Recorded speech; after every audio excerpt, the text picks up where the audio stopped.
A short video clip has surfaced online in which former Niger Delta militant leader Asari Dokubo, in a brazen show of support, unveiled a group of militants who are reportedly working for President Bola Ahmed Tinubu. In the over 8-minute clip that has now gone viral, Dokubo, while addressing the militants, warned that anyone who misbehaves or seeks Tinubu's downfall will be dealt with. Right now, in order for us to talk about this particular development, which has actually gone viral, is Barrister Eze Eluche. He is a legal practitioner and public affairs analyst, and of course, supposedly joining us virtually is Nick Aguli, who'll be joining us, from London. Now, let's take a look at the video before we go into the discussion.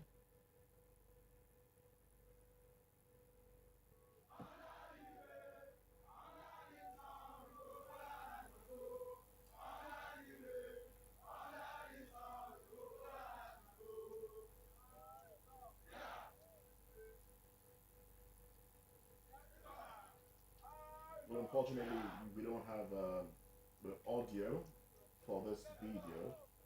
It would have been nice for us to hear the words from the militants and their leader.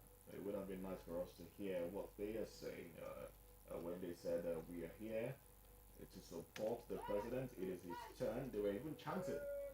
They were chanting, now turn by turn, wait for your turn. Sorry was calling out the song mantra for them while they kept on doing what they were doing.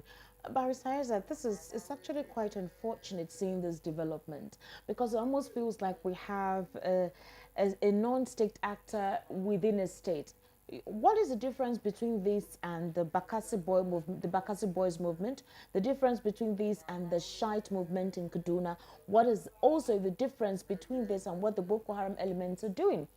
This time, do we have a situation where apparently, possibly because these ones are showing support for the president, that is why they are exonerated?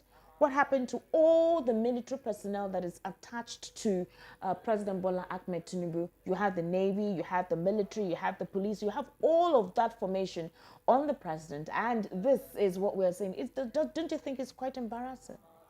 Well, there's a lot of difference between, like you rightly pointed out, between what this young man is doing, Asari Dokubo, and the other groups you mentioned, non-state actors. This Asari Dokubo has shown that he's in one with the president, or a person I normally prefer to call the placeholder president. He's shown several that he's in league with him. Okay. He visited the placeholder president in the presidential villa, and soon thereafter pronounced that he has been working in several states with his mercenaries. In that same press briefing, with the coat of arms of Nigeria behind him, he lambasted the entire Nigerian military. Told us that the Navy and the Army are criminals, and that they've been stealing oil and they've been involved in a lot of illegalities. So the difference between this and what we've ever seen before is that this Asari Dokubo seems to have the seal of approval and complicity from Bola Ahmed Tinubu. So that is what makes it worrisome. Because I think the president has realized that even the military understand that they owe loyalty to the Constitution of the Federal Republic, not to an individual. The military owes loyalty to the Constitution of the Federal Republic of Nigeria. Yes, somebody may be there as the president, but they owe their loyalty to the Constitution. So if anything happens to Mr. President, their loyalty remains to the Constitution. So what Asari Dokubo is doing by threatening hell and brimstone, threatening to deal with people woto, which is his signal for killings. And this is the same man who Mr. President Bola Tinubu is in league with, should worry Nigerians. You do know that during former President Muhammadu Buhari's administration, we had scenarios like this, where some individuals who consider themselves non-state actors come out on national TV, make declarations that could incite or violate, the peace in the polity, and nothing happens, possibly because they're in tandem, or the administration then was in tandem with them. Would you say it's the same thing we're experiencing now? And I also want you to also respond to this. What's the difference between what Asari Dokubo is doing along with his boys with ESN or possibly IPOB? According to you, you said it's because he's approved. What if something goes wrong, the relationship gets deterred somehow? Would we experience what's going on within Russia, where the Wagner group wanted to plan a coup d'etat, to take over the government of Russia? Well, this is thugs. I mean, Asari Dokubo has been a notorious thug for quite a long while. So I don't think he can reach that level of the Wagner group. And he's more of an ethnic militia. He started first as a freedom fighter for the Niger Delta region, and the bulk of his troops or his gangsters are mainly from the Niger Delta. So I don't fear that scenario. You don't fear it? At all, at all. And the reason is this: Nigeria is far greater than such miscreants. At the appropriate time, if he does not retrace his steps and recant, the system will deal with him. Because the reality is that we have a military that is populated from Nigerians from all ethnicities, all walks of life. All parts of Nigeria are in the military. So we cannot have a band of renegades come and be insulting the entire nation. It's only a matter of time. And let me assure the Nigerians, we shouldn't be too worried about this. The reason being that the soldiers, yes, the soldiers, even soldiers should understand that even if your commanding officers are in league with criminality, you don't have to, as a Nigerian soldier, respect or obey orders not to maybe deal with these rascal elements. For instance, the GOC in 82 Division, or the military officers in the Delta region, where these characters are operating, do not really have to wait for any authorities. Once they see something that is So how come they have not done so? good, I think the man is even being very careful.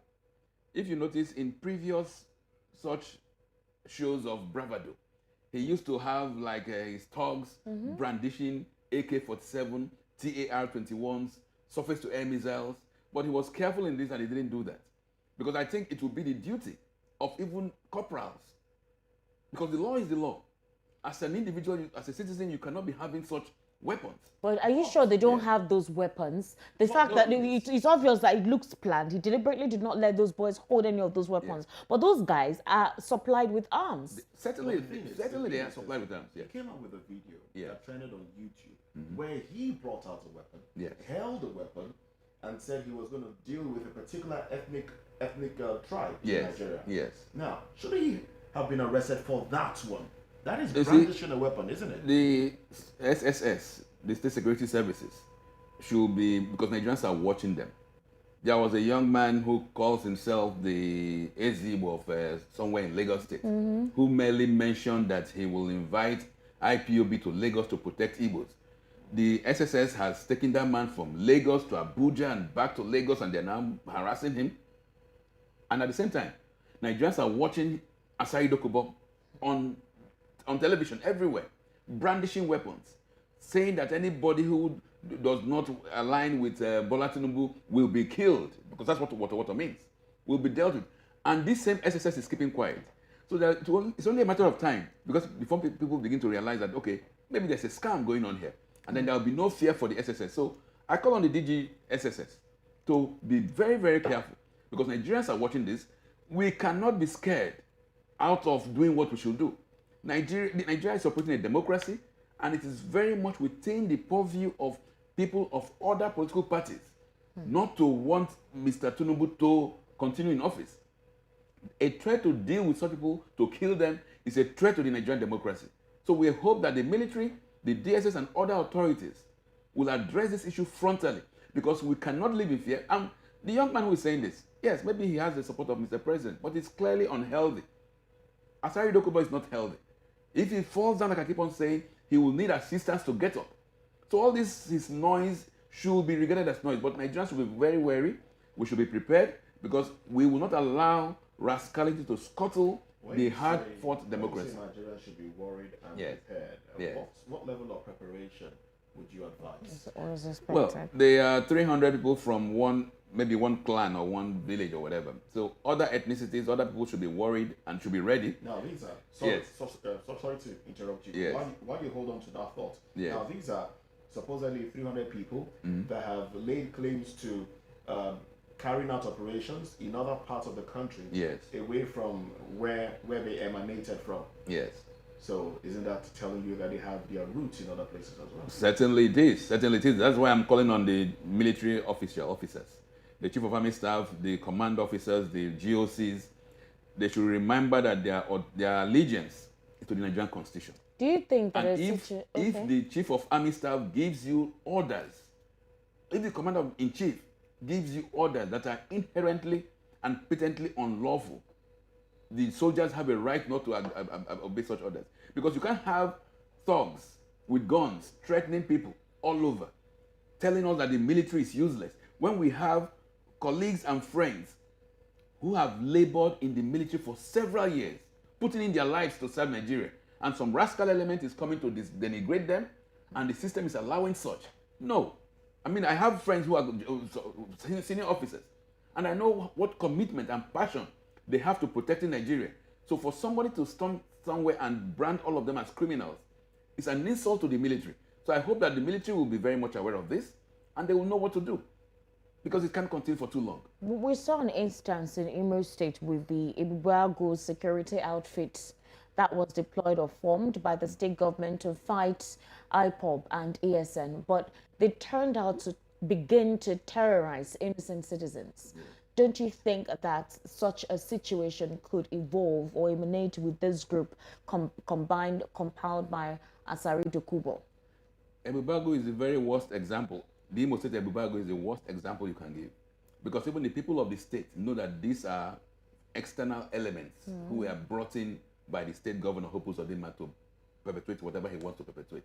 Because when you see how they even act in Imo State, they burn down entire communities, they kill at random, and they do all sorts. So it's the very worst example. But like I said, if Mr. President does not distance himself from these rascal elements, we will now conclude that Bola Ahmed Tinubu is responsible for all the crimes that Asari Dokubo is perpetrating and will perpetuate. So I call on the presidency to use his whatever media outreach to create a distance, and not just create a distance, and order the immediate investigation of these characters. But you do know that Asari Dokubo went to Aso Rock Villa after meeting with the president, and of course, it made all the expressions he wanted to make. Came out and in the Aso Rock Villa sat there and addressed the press. Now, after that time, he has continued with all this support and all of that. We've not heard the president say anything. And that's why I asked you, I said, do we expect a situation where this man with his group begin to take authorities on themselves since the president feels has not responded, or so supposedly his silence has assented to what he's doing, decide to, take up opportunities whereby no proper investigation is made, they begin to exert mayhem on innocent people, just like what transpired with Ibago? Well, the thing is, the issues being raised now are so horrific that we have to give Bola Tinubu as much leeway to exonerate himself as possible. Yes, Dokubo met with Mr. Tinubu in the Aso Rock, came out and made those vile comments, and ever since we've not heard from the president. But we are still giving him, because the ultimate issue is this: once he does not agree to distance himself from these characters, he loses legitimacy. Because he has now dragged Nigeria to a state that we have never been before, where the seat of power is in collaboration or cohorts with criminal elements. We have never. Nigeria was there was scares that because of a person like Tinubu becoming president, we will become like a narco state. Now we are seeing those fears materialize. So it is in the best interest of Bola Tinubu and his team to expeditiously distance themselves from these characters, because what is in the very near future, not even future, in coming days, Nigerians will begin to add one and one together and say, okay, is this man part of this? Is it part of what has been happening in Ebugago in killings of Imo State? Has he been part of this process? And once we get to that conclusion, no matter what he says, he has attracted some kind of irredeemable stench on his stay in office. And the Nigerians will begin to wonder, when will this stench leave us? Now we're talking about the president speaking up against this. He didn't speak up when assertions were made against the Navy. Yeah. Now he didn't speak up. The presidency did not speak up when the Asari Dokubo video came up on YouTube. Yes. Now, how much longer should we wait for him to speak up? Is there no place in the law that says, look, if you are not in support, let the country know, or let the people know, let the people you're working for or working with, let them know? Is there no place in the law that says this is the duration of time that you should either refute or accept such statements?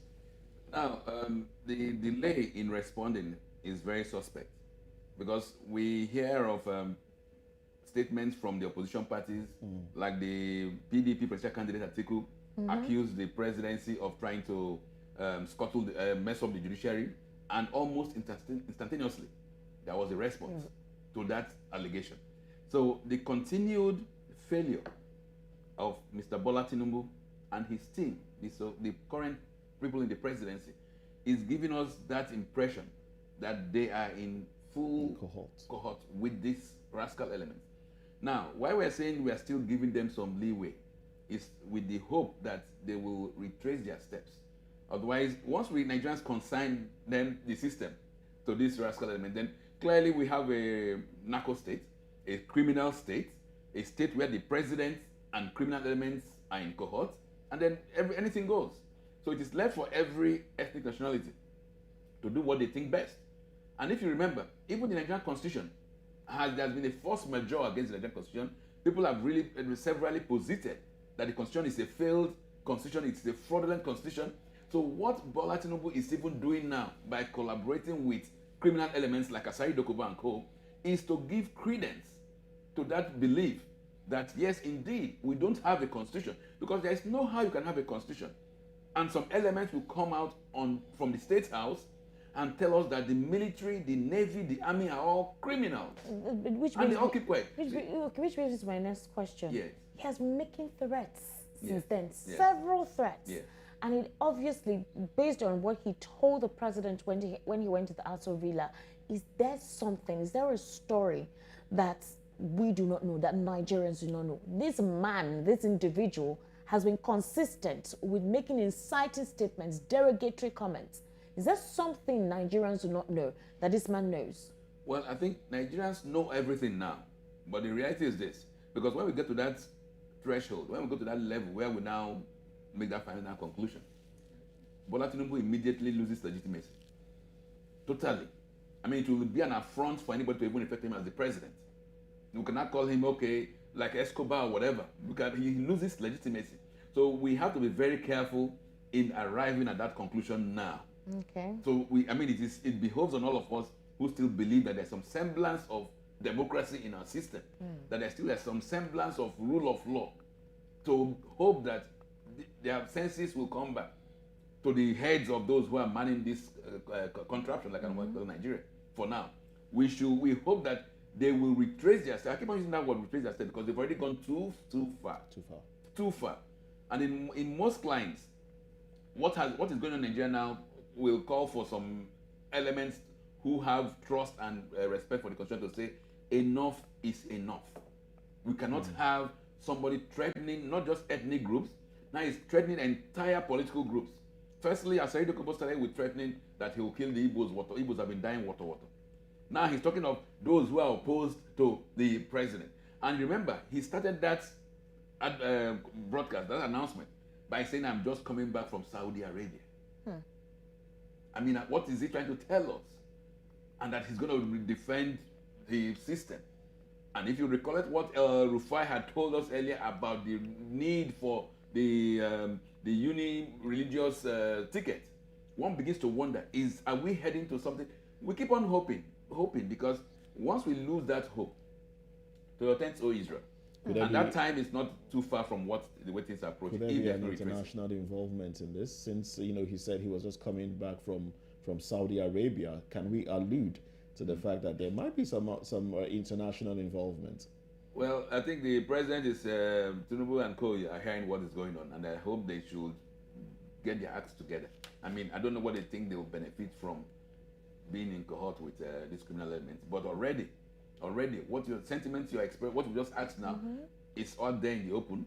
People are wondering and joining the dots, and the picture that is emerging is very worrisome. Now let's join some other dots now. Okay. Yes.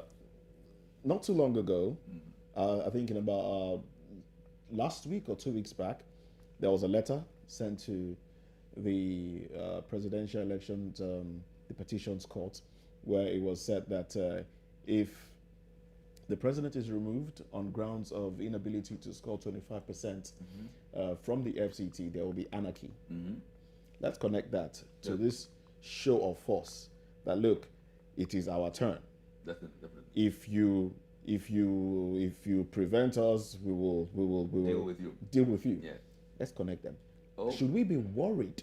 I asked that question again. I know we've asked it. Should we be worried? Are we going to see a reoccurrence of what happened in of a statement made by an ex-president before he got into power, where he said that I'm talking about President Buhari. yes, The, where he said that look, if he doesn't come into power, there will be the blood of boons and baboons. yes, that was interpreted, No, that's what he said. well, it was interpreted to mean a different thing. Should we now? Are we seeing a reoccurrence of that? And you know what happened after that? Boko Haram insurgency increased. Now, are we likely to see a resurgence or a reoccurrence of such? It's not likely. It's expected. It's not likely. Yes, it Oh, is okay. going to happen. It is going to happen. Now, when you look at the antecedents of Bola Tinubu, let me give you one particular instance. When the daughter of the former Afenifere leader, Ruben Fortunati, was killed in Ore, along the road to Ore, the statement Mr. Tinubu made then was that, because when the question that was asked of him was, Fulani headsmen are said to have done this killing and everything, his statement was, where are the cows? Did you see the cows? That if it's not the cows, are you sure it's this Fulani headsman? And then he also asked, what of Mr. Evans, the kidnapper? Is he a headsman? You see a personnel that tries to create ethnic division. I mean, to protect his base. So I wouldn't be surprised if what is going on with Asari Dokubo, and when you link it up with his threat for violence, for mayhem, which was immediately responded to by the other political parties. The PDP presidential candidate and even the Labour told the APC that that's not true, that if you leave this place, there will be nothing will happen. And that is what Nigerians should tell the system. Tell Mr. President that we are all transients. Everybody's going to die and be born one day. So if you threaten Nigerians with mayhem, you may be the one that will be affected by the mayhem first. In light of this, Atiku Yes. Abubakar has said that Good. he was attacked. Yeah, good. Not said he Atiku was Abubakar attacked. was attacked. Atiku Abubakar was attacked. So there is likelihood that there will be more violence in the system, and it is being orchestrated from all indications with what Asari Dokubo is saying, with his meetings with Bola Tinubu, that the violence is being orchestrated from the seat of power. But Nigerians should, yes, we need to be worried, but we also need to gear up and realize that we're up against very dangerous times. There's already a war, an economic war out there. So people should just be ready for eventualities and then try not to waste their lives. I mean, let me put it that way. Safeguard your lives without wasting your life. Because if the presidency does not come out to say something about this, if the DG SSS does not have the courage to arrest, to investigate all that is going on with Asari Dokubo and the presidency, then we are in for very rough times ahead. But very interesting, but very rough times. All right. Now, if the powers that be, if the powers that have the constitution to address this, delay in addressing it, do you think it will influence the judiciary? The judiciary are also Nigerians. Ultimately, they live within us. They don't stay put in the high court premises or the appeal court premises. They also live within Nigeria. So we hope that they will. You think they'll be scared? Oh, certainly. Certainly they will. That was the intent of the filing by the APC. That if you do not rule in favor of us, there may be mayhem. It was basically a threat to the judiciary.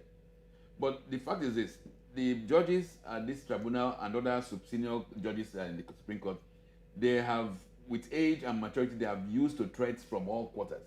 So we are hoping that they will live up to their training, they will live up to their oath of office, and they will adjudicate the matters as dispassionately as possible. And the issues are very clear, like Nigerians have known. I mean, let us hope that they will give us judgment. But the prayer is this judgment should come expeditiously. All the parties, like I keep on saying, have finished filing their paper, their responses. So the courts should realize that delay is allowing various components of this country to either arm themselves, like Asari Dokubo is doing, or even begin to utter treasonable comments. So the earlier these courts dispense or give us judgments or a ruling, the better for everybody. All right. Barrister Isaac, thank you so much. You're still staying with us because we still need to get into the next conversation. Now, apparently, the dead ought to rest in peace. But it appears the 103 dead from the hashtag #EndSARS protest are only about to become the subject of blame game between the Lagos state government and the families of the deceased. Now, the Babajide Sanwo-Olu-led administration of Lagos State has blamed families of the late victims of the hashtag #EndSARS massacre for abandoning the bodies of their loved ones for the state for nearly 3 years. In a statement on Sunday night, Olusegun Ogboye, Permanent Secretary, Lagos Ministry of Health, claimed the government summoned victims' families, but they failed to show up. It may be best if we just served you what the Permanent Secretary said. Well, in his own words, and I quote, "In the aftermath of the hashtag #EndSARS violence, the Office of the Chief Coroner invited members of the public throughout public adverts and announcements who had lost loved ones or whose relatives have been declared missing between 19th and 27th October 2020 from various clashes as mentioned above, to contact the Department of Pathology and Forensic Medicine of the Lagos State University Teaching Hospital to help with identification of these casualties deposited in state-owned morgues. Now, relatives were to undergo DNA tests for identification purposes. It is important to state categorically that nobody responded to any of the bodies," end quote. Again, in Oboye's words, after almost 3 years, the bodies remain unclaimed, adding to the congestion of the morgues. This spurred the need to decongest the morgues, a procedure that follows very careful medical and legal guidelines in the event that a relative may still turn up to claim a lost relative years after the incident.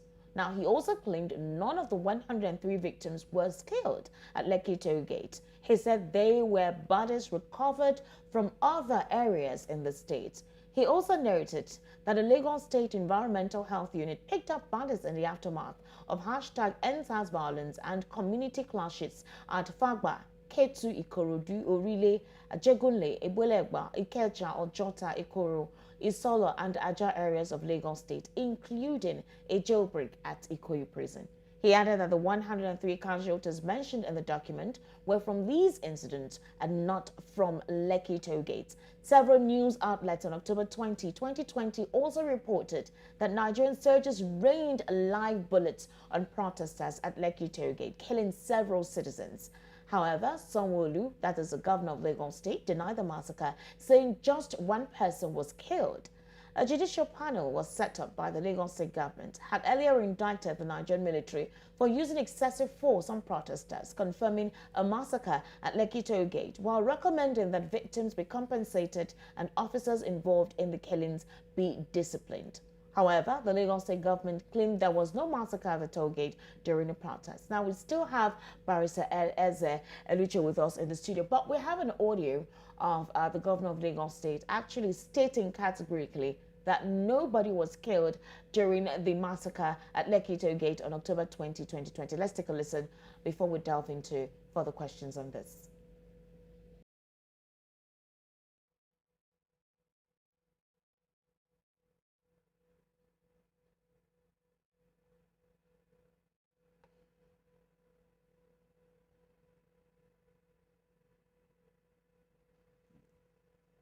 Peacefully ahead of the start of the curfew. Many of our youths at the Lekki Toll Plaza insisted on continuing with the protest. Sadly, there was no leadership to appeal to, as they had continually maintained that remaining leaderless was indeed a strategy for them. For clarity, it is imperative to explain that no sitting governor controls the rules of engagement of the military. I have nonetheless instructed an investigation into the ordered and the adopted rules of engagement employed by the officers and men of the Nigerian army that were deployed to the Lekki toll gate last night.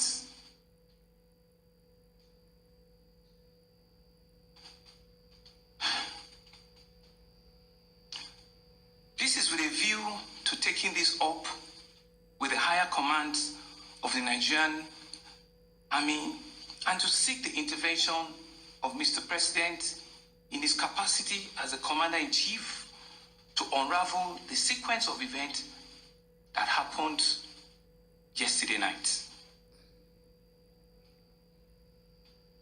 Fellow Lagosians, whilst we pray for the swift recovery of the injured, we are comforted that we have not recorded any fatality as against the widespread circulation on social media. Both myself and the leadership of my Ministry of Health have been going round. Indeed, we went round all the hospitals last night. We went round the mortuaries last night to see and to monitor for ourselves what has happened and to look and identify the injured protestants. It is therefore relevant to let you know that we have also personally visited the hospitals that took in these patients. All right, that was the governor of Lagos State there, stating by himself. He had about 3 press conferences. In fact, it almost seemed like he was confused because the first time he said, oh, Lagosians were sorry. Later you said, no, there were no deaths. We did not order the military to come in and intervene. Later you admitted that for the security of Lagos State. So there were inconsistencies, in his various speeches. But the thing is, he declared that nobody died. So where did these bodies come from? You see, the very unfortunate incidents of the Lekki massacre is being unraveled now. The reality is that on that day when the people were there at the Lekki toll gate, several people such as DJ Switch and others were live streaming. Yeah. The world was seeing in real time live bullets hitting Nigerian protesters. And soon thereafter, there was also reports, videos of these bodies being carted away from the scene by vehicles. So the governor was clearly lying. There's no two ways about it. He was clearly lying. That's why he's always moving around from one corner to the other. There were lies told. Now, the very worrisome part of it is that we're talking of 103 Nigerians who were massacred. The governor, we had him in the broadcast he made, saying that he had gone around the whole mortuaries and everywhere in Lagos there was no. Now the state government is starting out that they went around over dead bodies everywhere. There was, we all there. I mean, it's something that happened in timeless history. It is invisible time past, and we know that in Lekki, many were slaughtered. And when the governor proceeded to heap the blame on the military, in the course of the tribunal that was set up, the task force that was set up to investigate this crisis, the military clearly stated that they were invited to the Lekki toll gate expressly by the governor. But they went through the chain of command. The governor requested that the military be deployed. And when you request for the military to be deployed against unarmed civilians, there's a reason why there's a police and there's military. Military always have to shoot their way through. So directly, without any equivocations, the governor has placed himself right in the middle as the chief culprit of what transpired. And the fact that the Lagos State has paid so much money for the burial of 103 people should now tell us, okay, yes, they have actually affirmed now that 103 died. One question I just will be asking themselves is this: if so many died, why didn't their families come out to claim them? Well, that's the government has come out to say that. Yes. First of all, the government, this is what they are saying. Mm-hmm. The government has said that the deaths did not happen at the toll gate. Exactly. But other records show that at least 3 people were brought in from the toll gate to the morgues.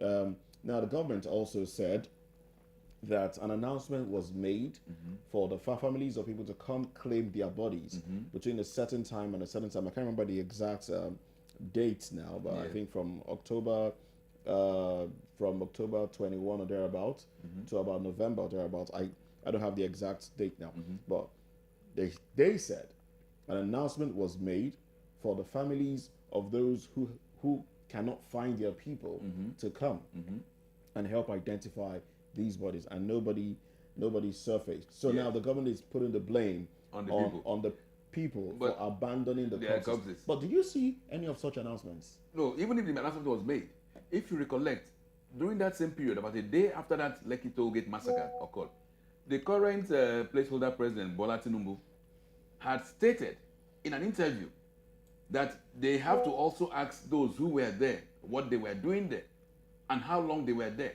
that they should be investigated also. He made those comments. And then when you have that kind of comment from the person who was then known as the Lord of Lagos, most families will shy away from taking up that invite from Sanwo-Olu to come and check out their dead bodies, because you wouldn't know when you get there whether you'll be arrested. But not coming to identify dead bodies after they've been killed or whatever, it's not synonymous. It's not only restricted to Lagos. Severally, when such mass killings occur, even the families are reluctant to come because they're even afraid of what the state will do to relatives. A critical example was when there was a clear military massacre in Aba during one of the operations conducted by the Nigerian military against the so-called IPOB. If you recollect, there was a particular interview Al Jazeera conducted with President Buhari then, by an Al Jazeera Dennis, that's her name, and then she even showed the president the video, and the military was shooting and killing. So the question then was, why didn't people come to claim the bodies?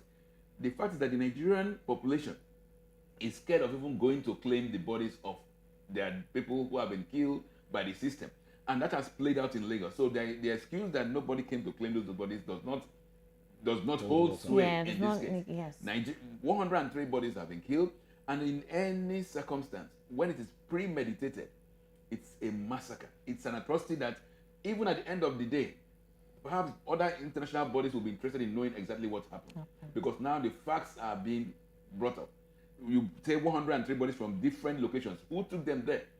The only place where there was a direct confrontation between the state authorities and the protesters was in Lekki. Other places there was little or nothing that happened. So when you say 103, you scattered all over, it gives source of worry. More seriously is some people profited from the blood of these people. A contractor was paid over 61 million naira. That's when I make the calculation, it was of 595,000 per dead body. What happened? Was there a feast in the villages of these people for their burials? There should be accountability for what happened. What was that money paid for? Mass burial, it presumes that maybe there was a place dug up and everybody was like put in there. 10 or 20 of them in one place. So what did this contractor collect 61 million naira for to bury 103 people? 61.2 something million. And when you break it down, it comes out to 595,000 per person. What was it for? Right. That is one of the questions we should be asking. So not just that we were robbed and killed in the Lekki massacre, some other elements in the system also profited from it. It's terrible. What is the difference between such people who profit from the dead and terrorists and even vampires? Because you are making profit from the lives of Nigerians who were killed by the Nigerian state. I mean, there's so much to be atoned for in this contraption, and the earlier we start doing it, the better for everybody. All right, then let's get your final thoughts on this, because this is where we'll draw the curtain on the topic for today. Well, you have clearly stated that there are questions to be asked. Who's benefiting? TOS, TOS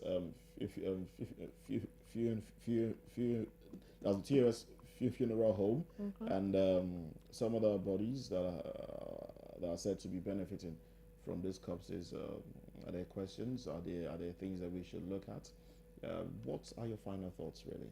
My final thought is that the mass burials have taken place, but DNA analysis of those corpses should be made available so that those who lost their relatives can now Do you frontally think that come, is still necessary? yes, and link up with their deceased and maybe you give think- them do proper you think burials. that is Because necessary? yes, I think it's very necessary because we need to give closure. Some people feel that their relative just went out and were stolen or their organs were harvested, not knowing that the state killed them and somebody profited from burying them. But if Yes. you said, I mean, you just said that Yeah. the people might have been afraid to come out. So do you think now No, the now- fear has been, has been averted? Now, if for instance I had any relative who got missing that then, and this thing has come to the public domain, I will come out and say, okay, I lost my relative so and so period. Here's a sample of my DNA. Check all the DNA, all the people that were buried. If you have a similar one, then you need to have a course of action, because somebody should be held responsible. So many atrocities have taken place in this country without any accountability. As long as we don't have accountability for past atrocities, more atrocities will occur. If we don't hold someone like Asari Dokubo accountable for what his utterances are, there will be more rascalities in future. So let us begin to ask for accountability for atrocities and when people go against the constitution of the laws. Thank you very much. All right, thank you very much, Eze. Barrister Eze Eluche, for coming on the program VOP this morning. Morning. We'll take a break. When we come back, we'll go into business, entertainment, and sports.